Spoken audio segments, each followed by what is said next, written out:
Quelle est l'équipe la plus violente de l'histoire du football? Non, parce que souvent on s'intéresse aux cas individuels de certains joueurs, que ça soit Van Bommel, Pepe, même Vinnie Jones. Mais voilà, aujourd'hui j'avais envie d'aller dans le prolongement de ça en m'intéressant à des équipes qui, de manière systémique et surtout volontaire, ont fait usage de l'agressivité, de l'intimidation pour briller. Ouais, aujourd'hui je vais vous présenter 5 équipes dont la tactique principale pour masquer des lacunes techniques ou même pour mettre en avant des individus dans son équipe était la violence, que ça soit avec des gros tacs, que ça soit avec des insultes, avec des coups sous la ceinture. Bon, tu vas voir, évidemment, il y a certaines équipes que tu connais, mais il y en a aussi, et j'en suis sûr, que tu ne connais pas, parce que j'ai bien fait mes recherches et je suis tombé sur des équipes qui se trouvent dans des championnats bien sombres. Bref, installe-toi confortablement, mets tes protèges tibia et ton protège-dents, c'est parti générique. Ah oui, j'oubliais avant de lancer le générique, cette vidéo c'est pas du tout une apologie de la violence sur le terrain. Le but c'est vraiment d'évoquer et de comprendre comment des équipes ont mis la violence et l'agressivité au centre de leur tactique. Je suis pas là pour juger si c'est bien ou mal, si c'est une bonne façon ou non de jouer au football. D'ailleurs je pense que les arbitres sont faits pour ça. Mais voilà, je trouvais important de faire ce petit disclaimer et désormais on peut commencer cette vidéo.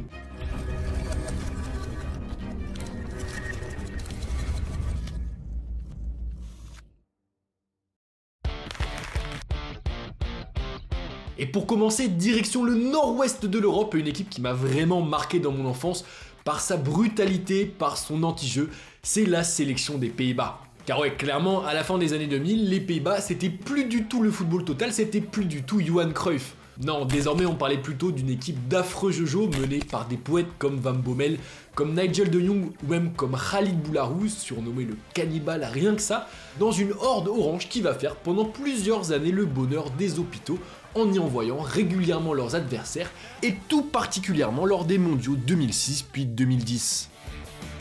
Alors déjà en 2006, bon je pense que tu as entendu parler évidemment du 8e de finale face au Portugal qu'on a appelé la bataille de Nuremberg. Je pense qu'en termes de surnom c'est assez parlant parce que ce match a été d'une violence absolument lunaire. Il y a eu 4 cartons rouges et surtout on a vu beaucoup de tacles assassins, des coups de coude dans tous les sens, des contacts qu'on ne voit jamais sur un terrain. Et ouais, clairement voir que les Pays-Bas participent à ce qui est aujourd'hui la rencontre la plus colorée de l'histoire de la Coupe du Monde, eh ben on va pas se mentir, c'est tout sauf une surprise. Parce que si offensivement l'équipe est menée pendant cette Coupe du Monde par des artistes comme Van Persie et Robben, bah la partie plus défensive de l'équipe, elle est un peu plus à l'image du pilier du milieu de terrain, un certain Van Bommel, pas en reste sur les coups sous la ceinture. Il y a des gestes qui dépassent souvent les limites, il y a également des simulations très vicieuses et des provocations qui n'ont alors qu'un seul but, casser le rythme de la rencontre et faire sortir l'adversaire de son match. Bon, résultat, les Pays-Bas et leur jeu dégueulasse sont sortis dès les 8e de finale, mais tenez-vous bien parce qu'en 4 rencontres seulement en Allemagne, eh bien l'équipe récolte 18 biscottes, soit tout simplement du jamais vu en si peu de matchs. Et si l'exploit est déjà fou, bah 4 ans plus tard, l'équipe va faire encore mieux en Afrique du Sud. Ou plutôt encore pire, car désormais au milieu de terrain, Van Bommel n'est plus seul, il est épaulé dans le sale boulot par un autre professionnel en la matière, le très rugueux Nigel de Jong, et ça va briser beaucoup de chevilles. Car en effet, mené par son duo de salopards, qui est en plus de ça accompagné de certains disciples comme John Heitinga, lui aussi très généreux sur les contacts, et bien les Pays-Bas terrorisent un à un leurs adversaires, font même péter les plombs à des Brésiliens pourtant largement meilleurs, par leur capacité à éviter leurs cartons malgré les fautes et les simulations, à l'image d'ailleurs d'un Van Bommel qui s'en sort toujours. Et d'ailleurs c'est peut-être ça moi qui m'a le plus marqué dans cette période violente des Pays-Bas, c'est que malgré toutes les fautes, toutes leurs interventions pour casser au maximum le jeu, malgré aussi le fait qu'il restait très souvent au sol pour rien, bah il prenait jamais carton. C'était hallucinant, il ne prenait jamais carton. Je sais pas comment il faisait, mais Van Bommel arrivait dès le début du match à se mettre l'arbitre dans la poche et au final bah il prenait jamais de carton. I don't know whether he was the dirtiest player in the whole World Cup. All I do know, he was the luckiest. How he got away with it, I will never know. Et du coup ça marche, parce que les Pays-Bas cette année-là atteignent contre toute attente la finale de la Coupe du Monde. Une finale, vous vous en doutez, qu'ils transforment finalement en spectacle de lucha libre, glanant 9 cartons jaunes, un record, qui fera même sortir de ses gonds le légendaire Cruyff, qui qualifiera le jeu des Pays-Bas pendant cette finale de lait, vulgaire, dur, hermétique, il jouait contre le football. Bref, une belle bande de bouchers qui, malgré la finale perdue, aura quand même offert aux Pays-Bas 23 cartons jaunes pendant la compétition, égalant le record de l'Argentine datant de 1990.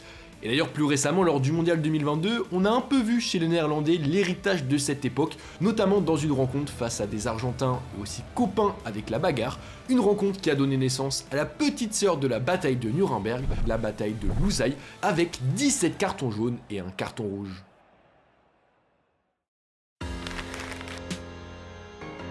Direction maintenant le football des années 60 avec une équipe qui a marqué son époque par ses succès, mais aussi et surtout par son agressivité maladive, c'est le Leeds du légendaire Don Revie.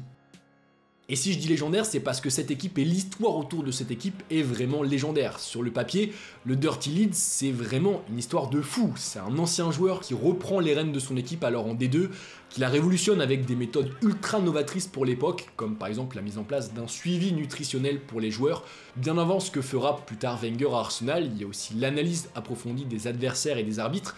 Bref, vraiment, c'est des méthodes qui sont anachroniques, qui sont ultra novatrices, et tout ça, ça permet à l'équipe de Ben Revie de remonter en première division, puis ensuite de remporter en une décennie seulement 2 championnats d'Angleterre, une coupe d'Angleterre et 2 coupes des villes des foires, bref, une ascension express. Sauf que derrière ce conte de fées, il y a un petit dark side, et les adversaires de Leeds, croyez-moi, ils s'en rappellent, car au-delà d'un jeu très porté sur la solidité défensive, les hommes à la tunique blanche avaient surtout à ce moment-là une terrible réputation, celle d'être des grands malades. Genre vraiment des grands malades sur le terrain, menés par la perche Jack Charlton et par Billy Bremer, une sorte de Joe Dalton bien énervé et surtout présent dans tous les mauvais coups. Et bien sur le pré, les joueurs de Leeds ne font jamais dans la dentelle quand il s'agit de récupérer le ballon. Très souvent, les tacles dépassent les genoux, la volonté de faire mal remplace celle de défendre, la pression sur l'arbitre est constante tandis que les coups de pied laissent vite place aux coups de poing. Bref, pour Leeds, tout est bon pour terroriser son adversaire, pour lui faire mal. Tu l'as compris, à ce moment-là, Leeds c'est donc un football qui est très rugueux, qui est vicieux, qui est même clairement méchant, et donc évidemment très vite l'équipe devient la plus crainte du pays, puis même d'Europe. Son stade Ellen Road se transforme en une sorte d'arène où les fans, fiers qu'on les déteste, réclament du sang à chaque rencontre. Au même moment, l'équipe hérite aussi du surnom très parlant de Dirty Leeds, qu'on peut traduire à peu près par Leeds sale, puisqu'il jouait de manière très sale sur le terrain. Et le pire, c'est qu'en fait, au-delà des joueurs, le coach aussi va participer à ce climat de tension. C'est un mec qui est absolument matrixé par la victoire, c'est un coach qui est terrifié par l'idée de perdre, et qui est donc prêt à tout pour gagner, mais quand je te dis prêt à tout, c'est qu'il est vraiment prêt à tout, même si ça l'oblige à dépasser les bornes et à jouer avec la légalité. Ainsi, en 1966, alors que Leeds reçoit Saragosse en demi-finale de la Coupe des villes de foire, ce fameux entraîneur, Don Revie, a une idée machiavélique. Pour empêcher ses adversaires du soir de mettre en place leur jeu rapide au sol, il décide tout simplement de faire appel aux pompiers de la ville pour inonder le terrain avant la rencontre, rendant ainsi quasiment impossible toute tentative de jouer au sol. Ouais, l'idée est vraiment machiavélique et ça vous donne un peu la mesure de ce que pouvait faire Leeds et son coach sur et en dehors du terrain. Bon, au final, face à Saragosse, ça n'a pas marché puisque les Espagnols ont torché les locaux 3-1. Mais ouais, Leeds dans les années 60, au début des années 70, c'était ça, un jeu brutal, ultra rugueux, très défensif et toujours à la limite des règles. Un jeu qui aura quand même permis à l'équipe de remplir une salle des trophées qui était jusque-là quasiment vide.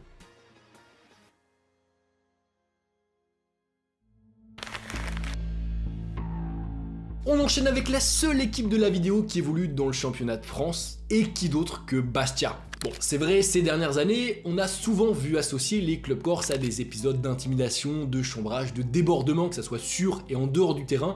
Je me rappelle notamment de l'épisode qui avait fait pas mal de bruit lors du déplacement de l'OL au Gazélec avec le chambrage sur Olas, etc. Et tout ça, ça a créé un climat un peu de tension, de violence autour des rencontres quand il y avait des clubs corses. Mais bon, le Bastia du milieu des années 90, c'était vraiment un cran au-dessus, c'était vraiment quelque chose. Et un autre coup de boule, eh bien ça mérite pas autre chose qu'un carton rouge. En fait, pour vous donner le contexte, en 1994, l'équipe corse retrouve l'élite du football français. Sauf que problème, niveau moyen financier, c'est pas vraiment ça, c'est un peu la dèche, et donc pour compenser ce gap avec les autres clubs, les hommes de l'emblématique Frédéric Antonetti décident de miser sur leur force, celle d'y aller très fort sur l'engagement et sur les contacts. Genre vraiment, ils y allaient fort, ils y allaient très fort, et parfois même un petit peu trop. Des tacles les deux pieds décollés, des coups de boule, des coups de coude, du vice. Bref, pour ces 6 premiers mois en Ligue 1, la compagnie des Bouchers Bastiais montre les crocs à ses adversaires, terrifie la Ligue 1, et transforme alors son stade Armand Cesari en une véritable forteresse imprenable où arbitres et adversaires sont très régulièrement intimidés par des supporters plus chauds que la braise, des supporters qui n'hésitent pas très souvent à revendiquer, je cite, leur haine du continent. Et ce climat de tension et de violence autour des matchs de Bastia, ça va découler en 1994 sur un épisode que perso je trouve assez triste lors d'une rencontre face à l'AS Monaco où les choses vont vraiment partir en vrille.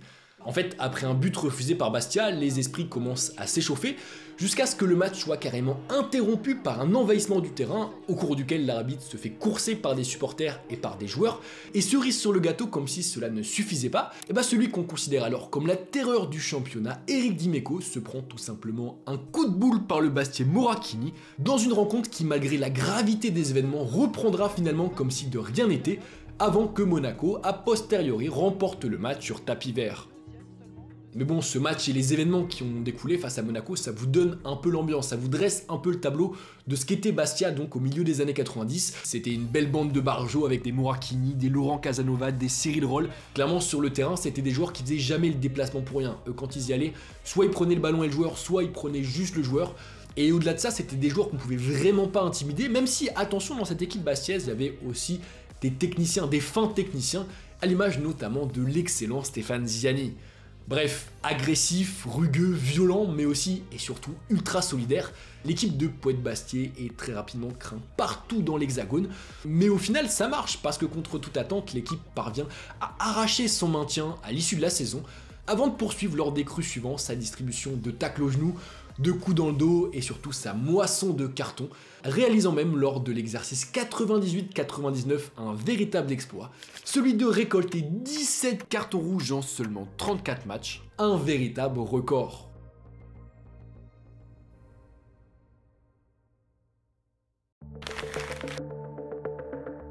Direction maintenant le Portugal avec un club et j'en suis sûr que vous ne connaissez pas, tout simplement parce qu'il est semi-amateur, mais bon, reste accroché parce que l'équipe est tellement folle que je ne pouvais pas ne pas en parler, je pouvais pas me passer d'eux dans cette vidéo. C'est l'équipe de Canelas 2010. Alors pour faire simple, imagine-toi une équipe de foot composée d'ultras complètement dégénérés et énervés, qui passent en plus de ça leur temps à régler leurs problèmes avec les points et n'ont peur de rien.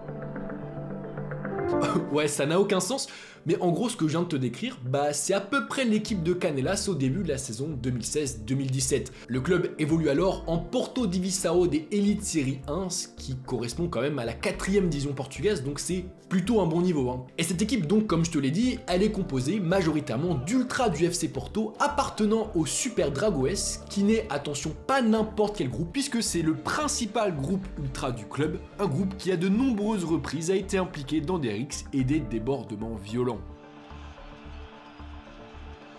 D'ailleurs, le capitaine des Canelas n'est autre que le leader des Super Dragons, un certain Fernando Madureira, surnommé le Singe, un mec qui n'est pas vraiment un enfant de cœur puisqu'il a plusieurs fois été arrêté, et notamment récemment pour des faits de menaces et de violence lors d'une assemblée générale du FC Porto qui avait dégénéré.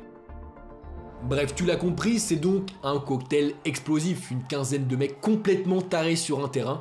Évidemment que très vite ça va partir en sucette, des tacles à la gorge, genre vraiment littéralement des tacles à la gorge, des menaces, des bagarres. Bref, les bouchers de Porto en font voir de toutes les couleurs à leurs adversaires, à tel point que très vite, face à ce déchaînement de violence, les autres équipes du championnat prennent une décision radicale, celle de tout simplement boycotter les rencontres contre Canelas. Les matchs se déroulent dans un climat de terreur sur le terrain et dans les tribunes. Ils gagnent en menaçant et en agressant des jeunes de 20 ans devant des arbitres et des policiers qui ne font rien pour les en empêcher.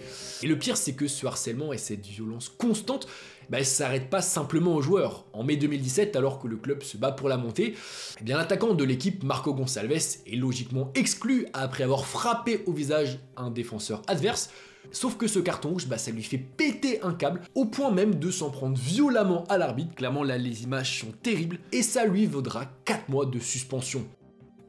Sauf que le problème c'est que hormis cette sanction pour l'attaquant, le reste du temps la fédération elle ne veut rien faire contre Canelas. Certes les joueurs sont violents sur le terrain, ils intimident tout le monde, ils font beaucoup de fautes, Sauf que les arbitres ils sont un peu trop cléments sur le terrain et de son côté la fédération après les matchs elle peut rien faire. Si le joueur il a pas pris rouge ou jaune pendant le match, c'est compliqué de revenir après sur ce qui s'est passé et les sanctionner durement. Enfin ça c'est la défense qu'utilise la fédération face à la situation et donc la situation reste là, il n'y a rien qui se passe et pour Canellas c'est tout bénef parce que ces boycotts ils se transforment en victoire 3-0, des victoires sur tapis vert qui vont s'enchaîner puisque cette saison-là il va y en avoir 17 du jamais vu, au point même d'ailleurs d'attirer des journalistes du monde entier intrigués par ce qu'on qualifie alors d'équipe la plus violente au monde.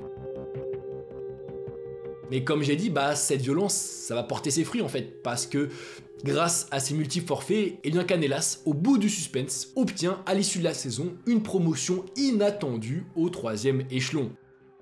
Bon, rassurez-vous quand même, le karma existe, parce que en fait cette nouvelle célébrité pour la bande d'assassins à crampons, au final ça va aussi leur coûter cher, parce qu'en D3, ça va pas du tout se passer comme en D4. Désormais les arbitres, la fédé et même les adversaires savent à quoi s'attendre, et dans une division qui est plus observée et qui est surtout plus professionnelle, le singe et ses potes sont obligés de se calmer. Ils doivent faire moins de fautes évidemment, ils doivent beaucoup plus respecter les règles, et résultat, dès la saison suivante, ils redescendent en 4e division, cette fois la queue entre les jambes.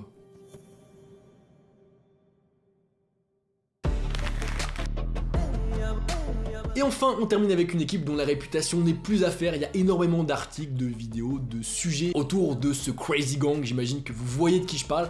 Je parle évidemment de la légendaire équipe de Wimbledon dans les années 90. Un gang de fous issus des classes populaires en quête de reconnaissance et de frissons, des humiliations constantes parfois au sein même de l'effectif, un propriétaire lui aussi complètement cinglé qui oblige son coach à manger des testicules de mouton pour avoir les recrues qu'il souhaite. Bref, au début des années 80, une vague de violence et de chaos pur et simple s'abat sur l'Angleterre du football, Wimbledon. Pensionnaire de 4e division en 1983, la meute de loups va connaître une ascension absolument express grâce à l'arrivée sur son banc d'un certain Dave Harry Bassett qui va littéralement transformer l'équipe. Et cette transformation, il va pas la faire en décidant de restreindre ses joueurs ou en leur imposant un style de vie bien rangé. Non, lui, il est conscient que la force des siens, que la force de ses joueurs, c'est vraiment leur folie, leur attrait pour la baston. Et du coup, il va tout faire pour la renforcer. À l'entraînement, il met ainsi en place des jeux qui encouragent la violence, comme le Harry Ball, une sorte de rugby mélangé au catch. Pendant les séances, les bagarres entre coéquipiers sont même légion et encouragées. Et tout ça, ça va plutôt bien fonctionner parce que ça va créer autour de l'équipe un contexte de violence, de méchanceté et de hargne contre tout le monde, avec entre ses joueurs, entre ses frères d'armes, des liens très très forts. Dave Bassett nous encourageait clairement à nous battre. Ça pouvait être dans un pub, en déplacement, à l'entraînement, n'importe où. It was like a pack of wolves going out, looking for their lunch. I think we were like the lion and the lion tamer, really. You never knew when we was gonna eat you. À tel point que très vite, Wimbledon devient une équipe au style unique qui détonne dans le football anglais, une bande d'affreux, sales et méchants qui renverse tout sur son passage. Car fort de leur violence et d'un bon vieux kick and rush, le terrifiant gitan Vinnie Jones et les siens appeurent une à une leurs victimes, ce qui leur permet d'enchaîner les montées pour choquer, à partir de 1986, l'élite du football anglais, par les méthodes de voyous qu'ils emploient sur mais aussi en dehors du terrain. Les tribunes, la pelouse, les infrastructures, les vestiaires, en y repensant, tout était horrible. Mais du coup, les autres équipes détestaient venir chez nous. Et tu m'étonnes, car en plus de leur promettre un enfer pendant 90 minutes sur le pré, à coups de tacles assassins, d'insultes constantes, d'harcèlement, de crachats au visage et surtout de bastons, les Dons prennent aussi un malin plaisir à rendre le séjour de leurs adversaires absolument invivable, en bouchant les toilettes du vestiaire, en coupant le chauffage, en allant même jusqu'à mettre du sel dans le thé. Bref, ils font vivre un véritable calvaire à leurs adversaires, ce qui permet finalement à la bande de John Fashanu de rendre Paul Gascoigne presque sympathique, mais aussi et surtout de renverser plusieurs mastodontes du championnat comme Manchester United, Chelsea puis Liverpool, que les affreux de Wimbledon tapent en finale de la Cup, remportant ainsi le seul et unique trophée de l'histoire du club, un club qu'on retient aujourd'hui comme ayant été l'un des plus violents de l'histoire de la Première Ligue.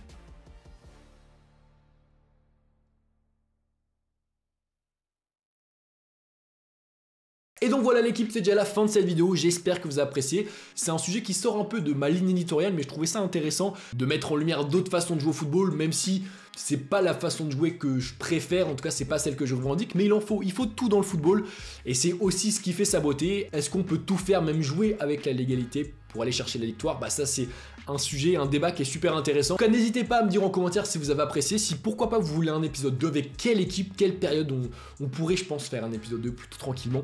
Bref, l'équipe c'était Val, merci à vous d'avoir suivi cette vidéo, d'être encore là, parce que si tu m'entends c'est que t'es resté jusqu'à la fin, donc c'est que t'es un vrai. C'était Val, l'équipe, peace.